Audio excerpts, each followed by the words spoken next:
Hello बच्चों, online शिक्षण में आप सभी का स्वागत है। आज हम लोग कक्षा 8वीं का हिंदी भाषा विषय पढ़ेंगे। हिंदी भाषा विषय में कविता है। पहली कविता डुबा दो अहंकार। इस कविता को लिखने वाले कवि हैं रविन्द्रनाथ टैगोर जी। रविन्द्रनाथ टैगोर जी के बारे में आप जानते हैं। इनका परिचय है। रविन्द्रनाथ टैगोर जी का जन्म 1861 में कोलकाता यानी पश्चिम बंगाल में हुआ था। जो आज जो है कोलकाता पश्चिम बंगाल में है। कोलकाता की राजधानी पश्चिम बंगाल की राजधानी है। और मित्रों 1941 में हो गई थी। आप जो है का परिचय है रविन्द्रनाथ टैगोर जी का। विश्व के महान साहित्यकार हैं और रविन्द्रनाथ टैगोर जी को गुरुदेव की उपाधि दी गई थी। लोग उन्हें गुरुदेव कहते थे। गुरुदेव रविन्द्रनाथ टैगोर जी को नोबेल पुरस्कार से सम्मानित किया गया है। आप केवल कवि ही नहीं बल्कि कथाकार, उपन्यासकार, नाटककार, निबंधकार तथा चित्रकार भी हैं। यानी रविन्द्रनाथ टैगोर जी कहानी, उपन्यास, नाटक, निबंध और चित्र भी बनाए हैं। मतलब सारी चीजें उन्होंने लिखा है। आप हमारे राष्ट्रगीत जो हमारी राष्ट्रगीत है जो है जनगण मन, उसके रचयिता हैं रविन्द्रनाथ टैगोर जी। आपको 1913 में गीतांजलि के लिए नोबेल पुरस्कार भी प्राप्त हुआ है। जो आपकी रचना है जो है गीतांजलि, उसके लिए नोबेल पुरस्कार 1913 में प्राप्त हो चुका है। प्रमुख कृतियां हैं बनफूल, कवि कहानी, संध्या संगीत, प्रभात प्रभात संगीत, छवि, ओगान, गीतांजलि, वलाका, उलातका, वनवाड़ी और शेष लेखा आज जो है आपकी प्रमुख कृतियां हैं जो जिसे आपने लिखा है। यानी रविन्द्रनाथ टैगोर जी ने ये चीज जो है रचनाएं हैं, सारी रचनाएं हैं रविन्द्रनाथ टैगोर जी की। जो हम अभी गीत पढ़ने जा रहे हैं, कविता पढ़ने जा रहे हैं प्रस्तुत गीत में, कविंद्र रविन्द्रनाथ टैगोर जी ईश्वर से प्रार्थना करते हुए कह रहे हैं कि हे प्रभु, हे ईश्वर, हमें ऐसी शक्ति दो कि हमारे अंदर जो घमंड है, जो अहंकार है, वह सब नष्ट हो जाए। और इस गीत के माध्यम से कवि हमें अहंकार, अत्याचार से बचने के लिए प्रेरित करते हैं। यानी इस कविता के माध्यम से, इस गीत के माध्यम से रविन्द्रनाथ टैगोर जी हम सभी मनुष्य को जो है अहंकार से दूर रहने की प्रेरणा देते हैं। तो चलो हम कविता देखते हैं। डुबा दो अहंकार। इस कविता का नाम है डुबा दो अहंकार। मेरा शीश नवा दो अपनी चरण धूल के तल में, देव डुबा दो अहंकार सब मेरे आंसू जल में। अपने को गौरव देने हित अपमानित करता, अपने को घेर स्वयं को घूम घूम कर भरता हूँ पल पल में। देव डुबा दो अहंकार सब मेरे आंसू जल में। जो है कविता रविन्द्रनाथ टैगोर जी से द्वारा लिखी गई है गीत। इसमें जो है रविन्द्रनाथ टैगोर जी ईश्वर से प्रार्थना कर रहे हैं, हे देव, हे ईश्वर, मेरा शीश, शीश यानी सिर को शीश कहते हैं, नवा दो यानी झुका देना, नतमस्तक हो जाना, चरण धूल में, अपने चरणों में मुझे झुका दीजिए, मुझे नतमस्तक कर दीजिए, मेरे अंदर विनम्रता ला दीजिए। देव डुबा दो अहंकार, और मेरे अंदर जो भी अहंकार है, घमंड है, सबको नष्ट कर दीजिए। और वे मेरे आंसुओं की जल के साथ, आंसू के जल के साथ जो है बह जाएं। यानी मेरे अंदर का जो भी अहंकार है सब नष्ट कर दीजिए। ऐसी जो है आप भक्ति दीजिए और मेरा शीश आपके सामने झुका हो। यानी हमारे अंदर ऐसी भक्ति हो और हमारा अहंकार नष्ट हो जाए। आगे कह रहे हैं, अपने को गौरव देने ही, मैं अपने को गर्वान्वित करने के लिए, श्रेष्ठ करने के लिए, श्रेष्ठ स्थापित करने के लिए अपमानित करता रहता हूँ, बार बार उस अपमानित करता हूँ अपने को ही। स्वयं को घूम घूम करके, घेर घेर करके अपने को ही अपमानित करता हूँ।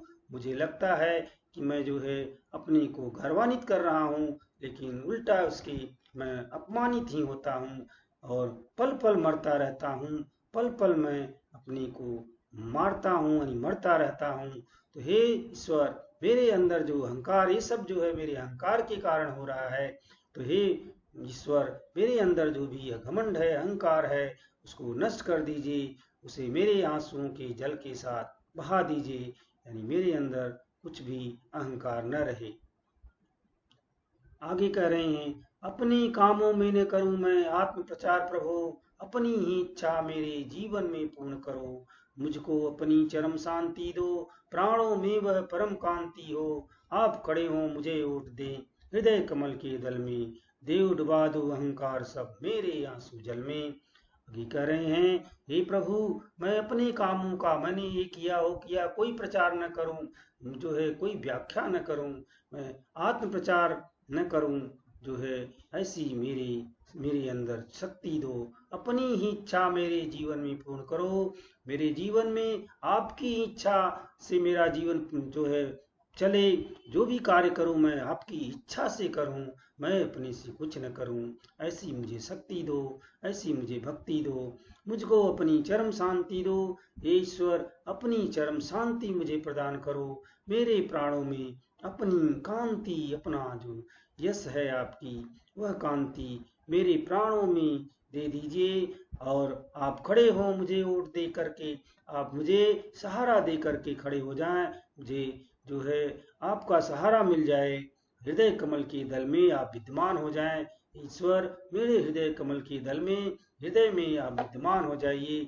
मुझे सहारा दे दीजिए और अपनी सम चरम शांति प्रदान कर दीजिए। मेरे प्राणों में अपनी कांति दे दीजिए, ताकि मेरा जीवन सफल हो जाए। हे ईश्वर, मेरे अंदर का सारा अहंकार नष्ट कर दीजिए। हे भगवान, मेरे अंदर जो भी घमंड है सब नष्ट कर दीजिए। मैं आपके सामने नतमस्तक हो जाऊं और मेरे जो भी घमंड है मेरे आंसुओं के जल के साथ बह जाए। इस तरह से मेरा जो है सब घमंड नष्ट हो जाए, अहंकार नष्ट हो जाए। मैं जो है विनम्र हो जाऊं, आपके सामने नतमस्तक हो सकूं। ऐसी मेरे अंदर शक्ति और भक्ति प्रदान करें।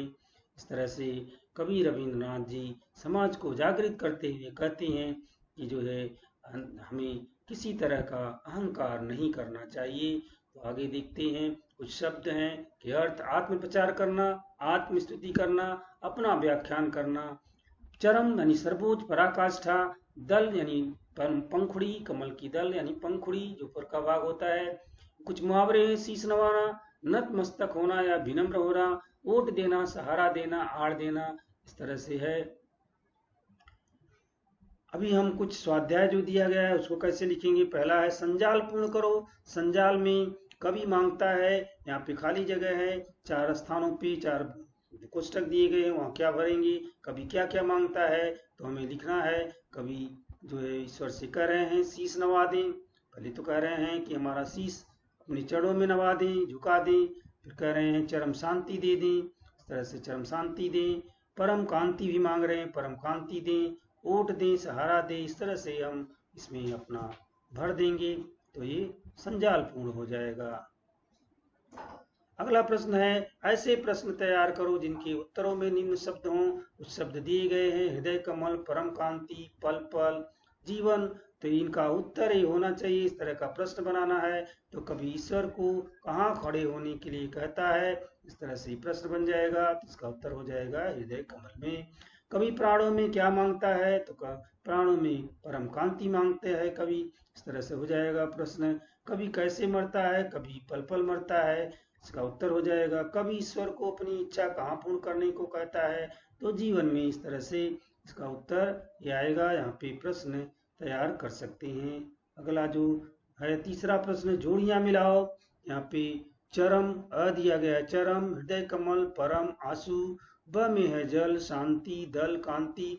तो चरम के साथ जो है जोड़ी में शांति आएगा, हृदय कमल के साथ दल आएगा, परम के साथ कांति आएगा, आंसू के साथ जल आएगा। इस तरह से तीसरा प्रश्न भी पूरा हो जाएगा। अगला चौथा प्रश्न है, प्रस्तुत गीत की किन्हीं 4 पंक्तियों का सरल अर्थ लिखो। तो हम 4 पंक्तियां हमने लिया है। मेरा शीश नवा दो अपनी चरण धूल के तल में, देव डुबा दो अहंकार सब मेरे आंसू जल में। तो इसका जो है सरल अर्थ हम लिख सकते हैं, अपने से लिख सकते हैं। कवि रविन्द्रनाथ टैगोर जी कह रहे हैं, हे ईश्वर, आप मेरा शीश अपने चरणों में झुका दें, मैं आपके सामने नतमस्तक हो जाऊं। हे देव, आप मेरा घमंड मेरे आंसुओं के जल में डुबा दो और बहा दो, अर्थात मेरा सब अहंकार नष्ट कर दो। इस तरह से इसका सरल अर्थ हो जाएगा। आप जो है इस तरह से अपना स्वाध्याय भी पूरा कर सकते हैं। तो आज का सेशन यहीं पे समाप्त करते हैं। धन्यवाद।